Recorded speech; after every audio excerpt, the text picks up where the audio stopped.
여러분 안녕하십니까? 8월 5일 사사건건 최영일 평론가와 오늘 주요 뉴스로 시작하겠습니다. 자, 안녕하세요. 안녕하세요. 네, 자, 첫 번째 주제 뭔가요? 예, 투석병원 화재 참변 소식입니다. 네, 오늘 화재가 나왔죠. 있었어요. 네, 오늘 10시가 좀 넘은 시간이었죠. 이제 이천의 관고동이라는 곳에 4층 건물이었습니다. 네.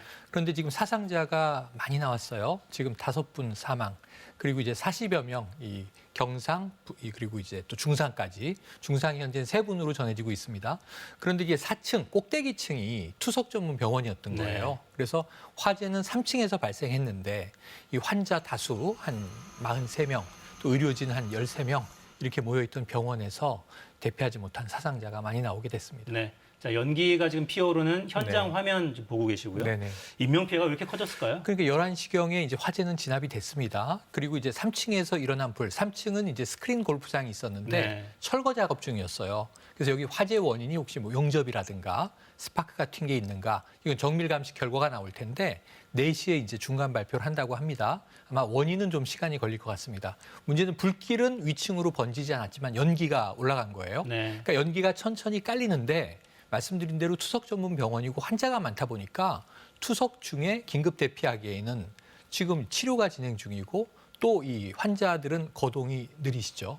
여기서 이제 사망이 4분 투석 이 환자들이었고요. 한 분 간호사인데 이분은 이제 연기의 속도에 비하면 빠르게 대피할 수 있었지만 환자를 돌보는 상태였기 때문에 빠져나오지 못했던 것으로 추정이 됩니다. 네. 자, 화재 원인은 조사가 좀 진행이 돼야겠네요. 네. 자, 다음 주제 살펴보죠. 예, 좋은 소식입니다. 목표 궤도에 진입 성공했습니다. 네. 자, 다누리호 발사 소식이죠? 네네, 미국 플로리다에서 우리 시간으로는 오늘 아침 8시 7분을 넘겨서 네. 8분 되기 전에 이제 발사체는 이제 스페이스 X의 것이었죠. 팰컨 9에 우리가 탑재한 달 탐사선이 실린 겁니다.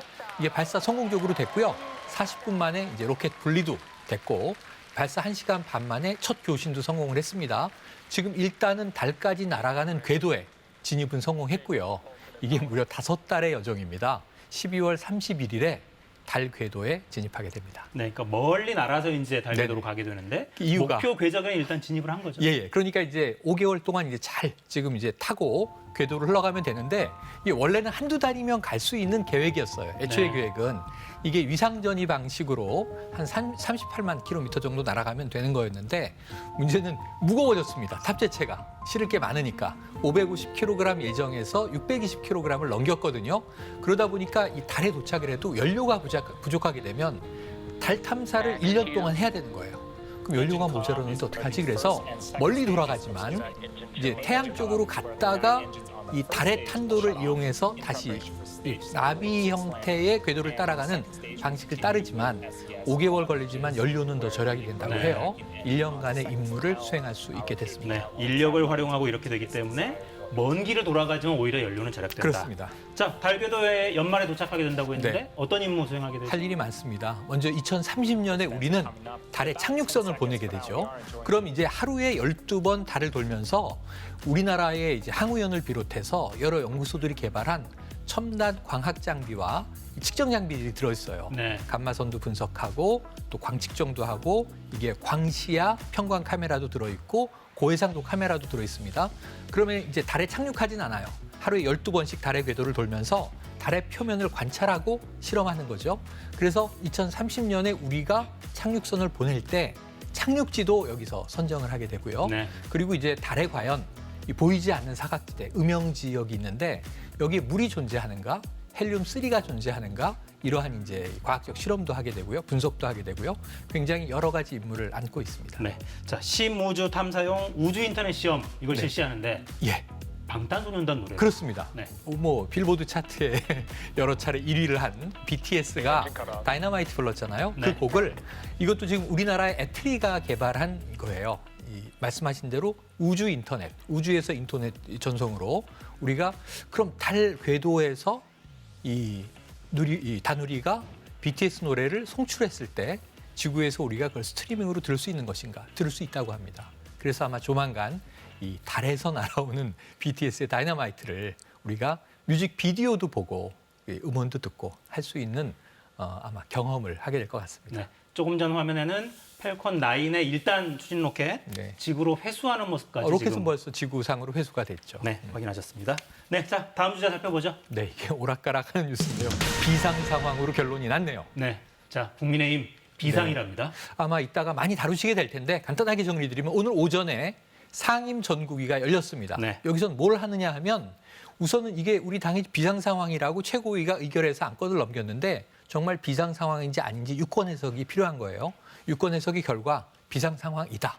그럼 이제 비대위 체제로 가는 것으로 결론이 난 거고요. 다음 주 9일 화요일에 전국위원회가 소집이 됩니다. 그럼 여기서는 뭘 하냐면 당연 당규를 개정해야 돼요. 왜냐면 지금 이 지도부가 좀 와해된 상태 아닙니까? 그럼 지금 현재 권성동 원내대표가 대표 직무대행인데 이게 권위가 아니기 때문에 이 권한대행이 아니라 직무대행인데 네. 지금 당원당규에는 직무대행은 비대위원장을 임명할 수가 없어요.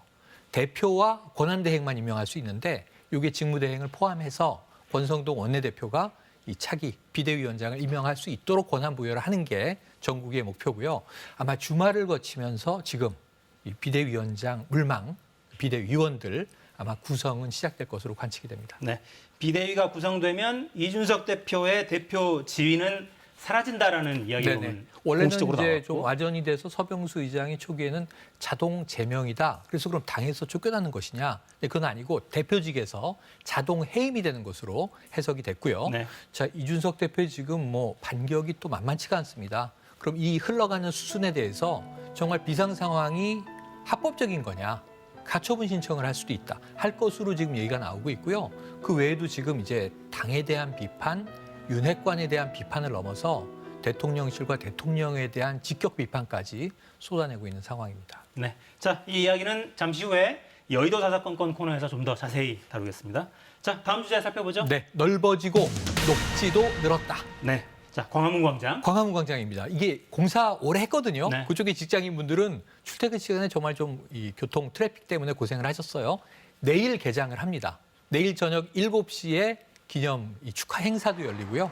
뭐 화려하게 이제 연주회도 있고 그런데 자 드디어 이제 내일 개장 이후에는 일단은 2배 정도가 광장 공간이 늘었다고 보시면 됩니다. 차도를 줄이고 차도를 광장을 많이 늘린 줄였죠. 거죠. 그러니까 광장 부분 늘었고 그리고 이제 녹지대도 많아졌고 시민의 휴식 공간으로 활용하겠다. 이게 서울시 입장인데 네. 약간의 논란이 있어요. 뭐냐면 광화문 하면은 시위와 집회의 또 상징 공간이기도 했잖아요. 네, 촛불 집회, 촛불 집회를 비롯해서. 메카였죠. 네. 자, 그랬는데 지금 서울시의 이게 사용 조례에 따르면 안 된다. 집회 시위는 허용할 수 없다. 왜냐하면 시민 휴식 공간이기 때문에 과도한 소음이나 뭐 행진, 이동 이런 것들이 휴게 공간의 목적을 저해할 시에는 이거 허용 안 하겠다 해서 사실상 광장 이용에 있어서 집회 시위는 허가제로 가는 상황이거든요.